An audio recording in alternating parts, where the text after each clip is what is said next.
Are you looking for better health but feel a little overwhelmed with it all, thinking there might be something missing? Maybe you're looking for action steps to take that get to the real root of the issue and actually move the needle in your health. Here on the Cornerstone Integrative Healing Podcast, we will share the link between our physical, emotional, and spiritual health, all while pointing you to the one and only true healer, Jesus. I'm Kari, Coody, your co-host. As a pharmacist turned integrative health practitioner, I spent 20 years in the traditional healthcare world, and it was definitely long enough to know there's a huge need for preventative healthcare and holistic healing. I'm excited to have conversations around these topics with my co-host and friend, Jenn. Hey, I'm Jenn Patriarca. God gave me this desire to help others with natural healing a long time ago. With more than 20 years of experience in the functional nutrition field, God decided it was time to join forces. Kari and I are colleagues turned faithful partners in this mission God has put on our hearts.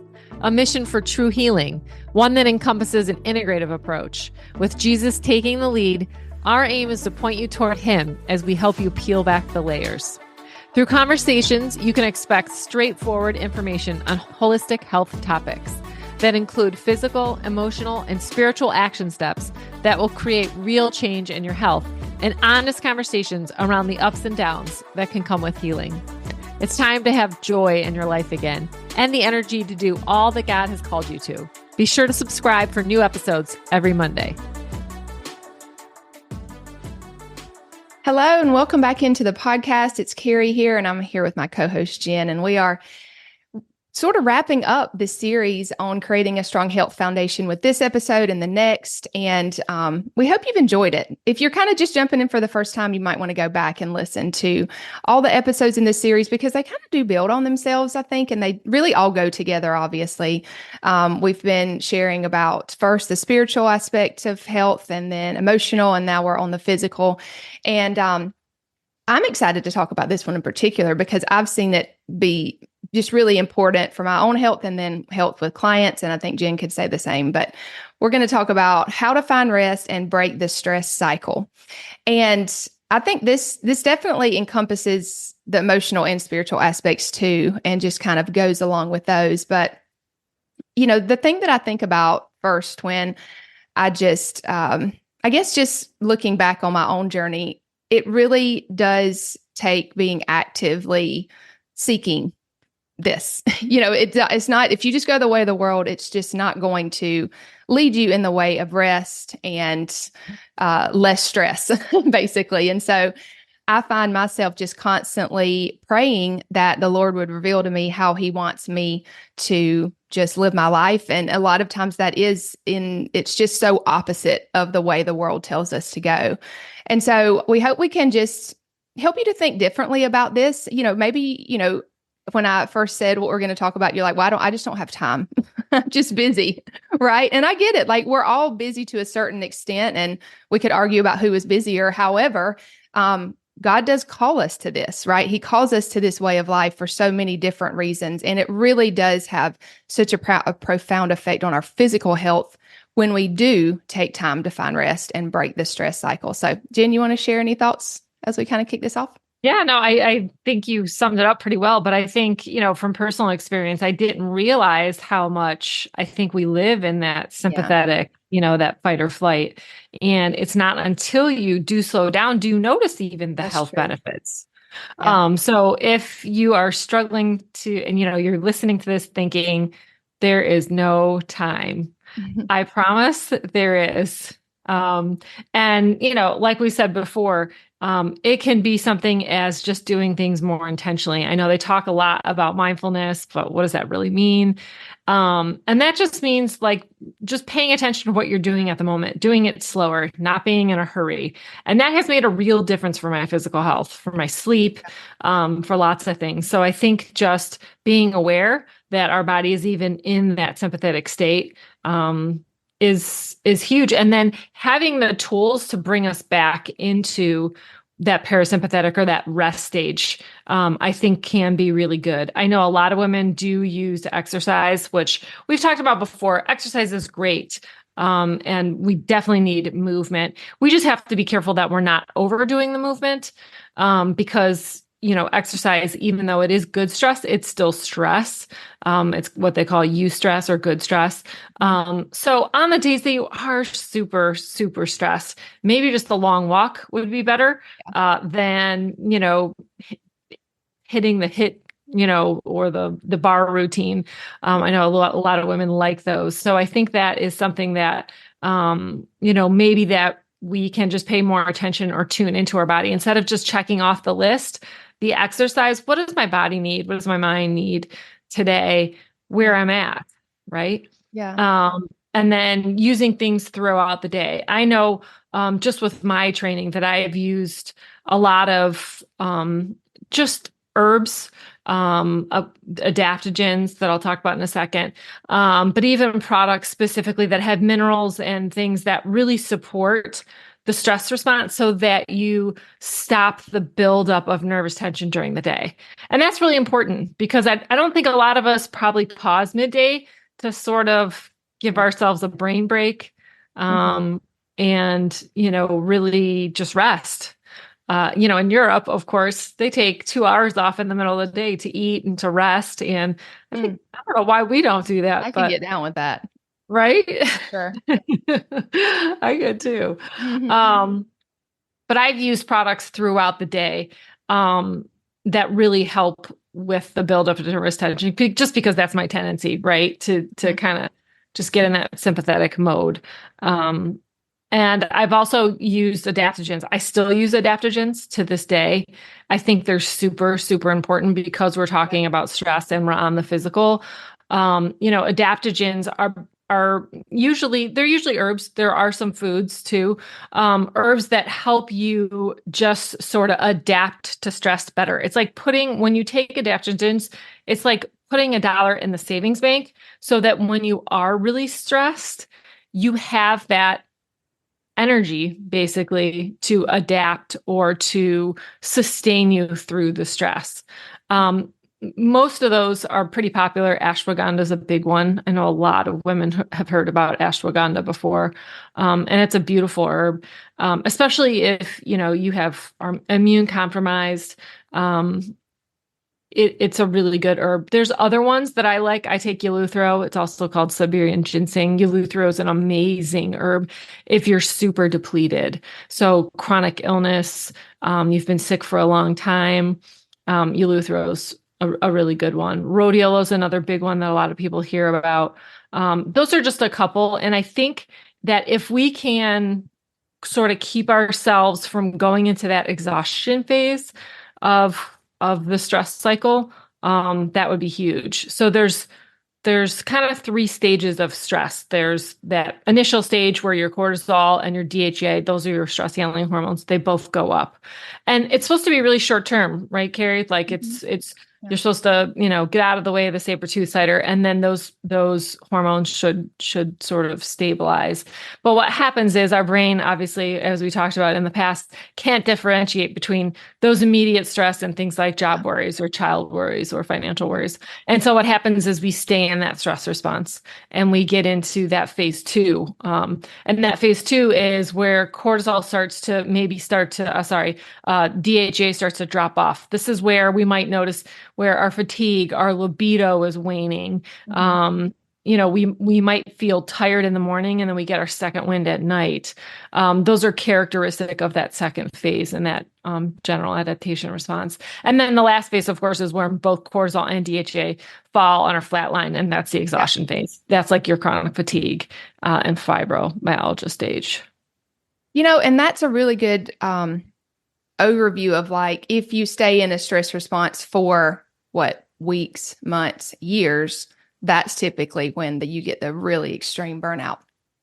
It made me think of something while you were talking about just the fact of backing up just a tiny bit of how we need lots of types of rest, but I would say physical and mental rest are probably the two, that kind of pop in my mind at first. So that's what we're kind of trying to encourage you to do, is not only think about physical rest. Obviously, we get sleep at night. Hopefully you get 7 to 8 hours of sleep at least. But we need mental rest too. And I think that is where we really don't, we know we need physical rest, but we don't really realize how much we need mental rest, because the mental unrest, I should say, is what really puts us into that stress response a lot of the time. And so that was one thing I wanted to mention. And then two is just like you said, I think sometimes when we never slow down, we're not really in tune with our body. So we don't really know when we're getting into that, we're going from that parasympathetic rest and digest state to that more sympathetic dominant fight or flight, which is an everyday thing, right? We kind of go in and out of that. We shouldn't stay in that. But I think that's where over the years, I've realized now when I'm going into that, I think that's kind of the goal, is to realize when you're going into that so that, okay, let's say we're recording this podcast right now, to be talking about these things, our sympathetic nervous system probably is turned on. However, right, when we get off, we need to wind down. We need to not just keep going, especially if, for me, I just want to share, like, I know when my body's going into this like stressful state, a lot of times my neck will start to get tight. Sometimes I can't get a deep breath. Sometimes my ears will even kind of start to tingle, if that makes sense. I think that there's so many different things that you could feel. Maybe it's just that you feel on edge. However, if we stay in that constant state, you don't ever really realize when you're going in and out of it. But the goal is to realize that. And then, maybe it's you do go take, if you can, go take a rest or go take a walk or whatever. Or maybe it's that you don't really have time to do that and you use some tools like Jenn mentioned, some herbs, maybe some oils, maybe some breathing, or, we talked about the touch techniques to kind of calm down your nervous system. I just think it's so important that we don't just stay in that state. That's what we're trying to convey to you today. However, you can break up that stress cycle. That is going to help your body to maintain a better balance and to be able to be more adaptive to what happens, day in and day out, which go ahead. No, go ahead. Finish your thought. I was just going to say, and what happens when we stay in the state of our nervous system is turned on all the time, we just burn through minerals so fast. Our energy starts to wane, exactly what Jenn was talking about over time. And that's where you see true burnout, when you're like, I have no energy, I have no sex drive. All these things are happening, but it's really because of staying in this stress cycle for so long. Your body's just like done. Yeah. And I think most people are in that chronic sympathetic state, stress state, and they don't even know that they are. Right. Yeah, they that's live what I'm there. saying. Yeah. Yeah. Right. They live there. And so I guess what we're trying to convey is just the awareness of, are you rushing around all the time? Is your heart rate higher? Do you feel like do you feel like your mind is racing? Do you feel like you can't keep up? Do you feel overwhelmed? You're probably in that sympathetic state. Right. And so, we're talking about doing some of these, just going, the emotional, I think, even though this is in the physical episode, doing the emotional, what's the word? Kind of working through them versus just stuffing them because you don't have time. Right. So doing the emotional work, going through the walk, we talk about tapping a lot. Heart math is a beautiful thing we've talked about on here. And then physically using, adaptogenic herbs or minerals. Minerals are key. Yeah. They will help because, as Kari said, you are flying through your minerals when you're in that sympathetic state. And most of us, the season that Kari and I are in, where you have kids and you're working and, you're busy, you are burning through those minerals at an excessive rate. And that's why we talk ad nauseum about minerals, because of how important they are, especially for breaking the stress cycle and helping you to, as we said, adapt and to be able to cope with the stress that you're under. Right. Okay, nobody's going to not have any stress. Please hear us. Some days, some weeks you're going to have more stress than others. Like, it's just the way of being a human and living in the world we live in. However, it's important to have tools, and it's important to know your body, right? Like, to understand what's happening. And so I think it's really important to have that educational piece, but also to feel like empowered with the tools, right? We have physical tools, we have emotional tools, we have spiritual tools, and we've talked about all of those. And that's kind of what this whole series is about, right? It's about, like, how do we live the way that Jesus calls us to live in the world that we live in? And it's encompassed with all three parts, and they all work together. Because the more that you slow down and the more that your body has what it needs, you can think clearer. Like you can, Right. you know, and that allows you to show up for people better and serve people better, especially those in your own home. Like it's just important that we, you know, have space for them and have, you know, the bandwidth, if that makes sense. Right.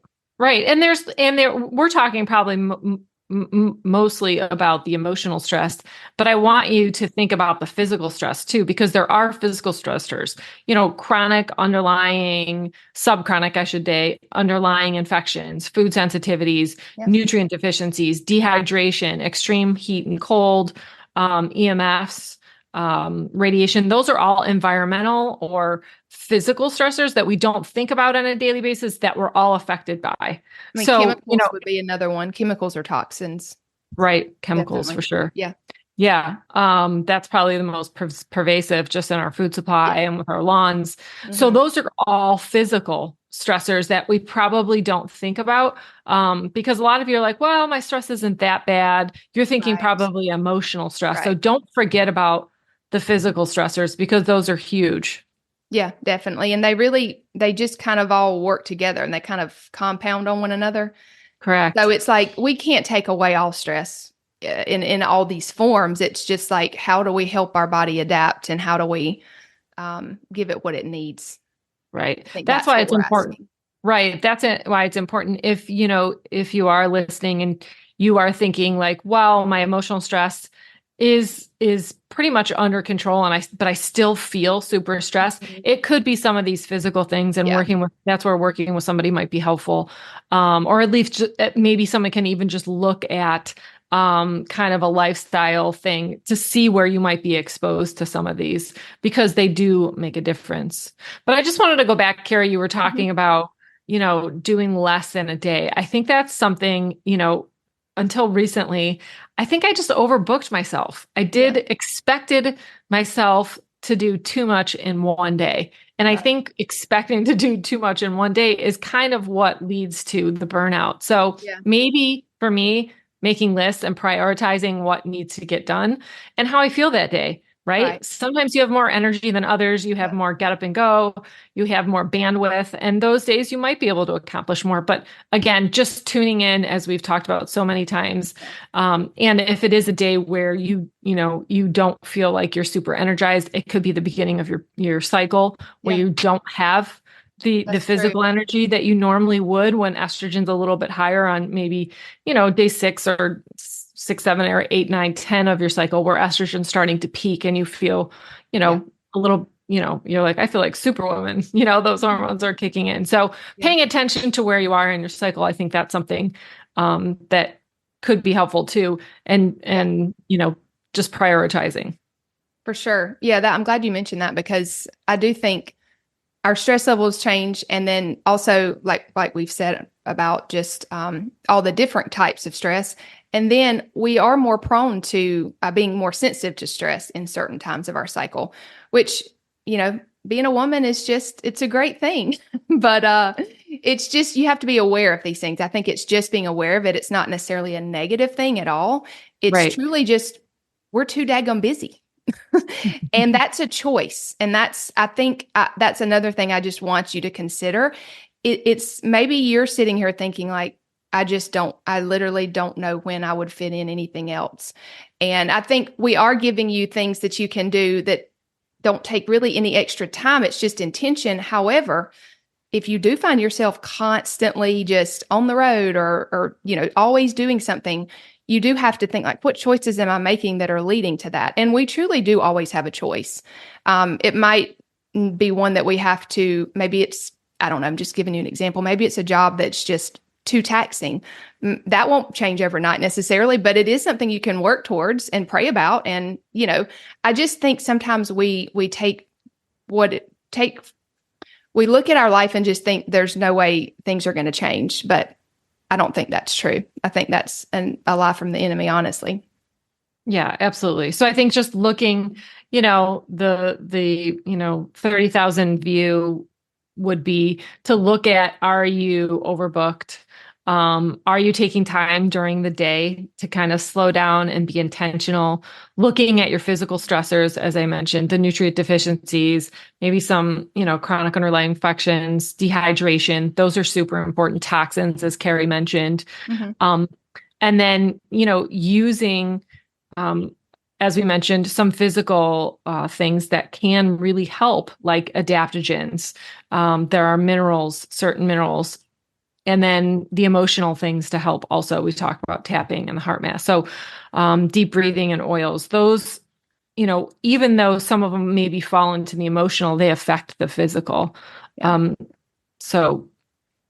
Yeah. And connecting with people. We forget. I think sometimes, even I forget sometimes during the day, we're so caught up, I think, that we forget to, or we mean to reach out to a friend or, be really intentional about being in community, but that falls by the wayside because of time.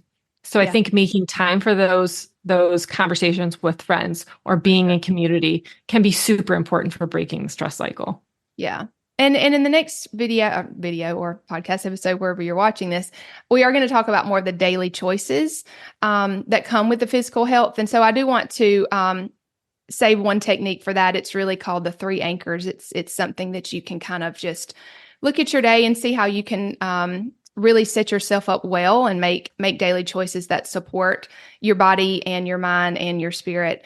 But one thing I wanted to mention before we kind of wrap this up is that I think when you think about breaking the stress cycle and finding rest, you do have to think about it on a daily, weekly, monthly, and even yearly basis. Like there's going to be different types of rest that you might need. And I'd think about like on a yearly basis, how important it is to take time off. Obviously we go on vacations, but to be honest, sometimes maybe they're not that relaxing, right? You're Right. with other people, which is great. I really think we need to take time by ourselves. And just whether that's, we go, maybe it's just a Friday that you go, and spend some time doing what you like to do, find things that we like to do and work those into our month. Maybe it is that you need to take a month off work a year.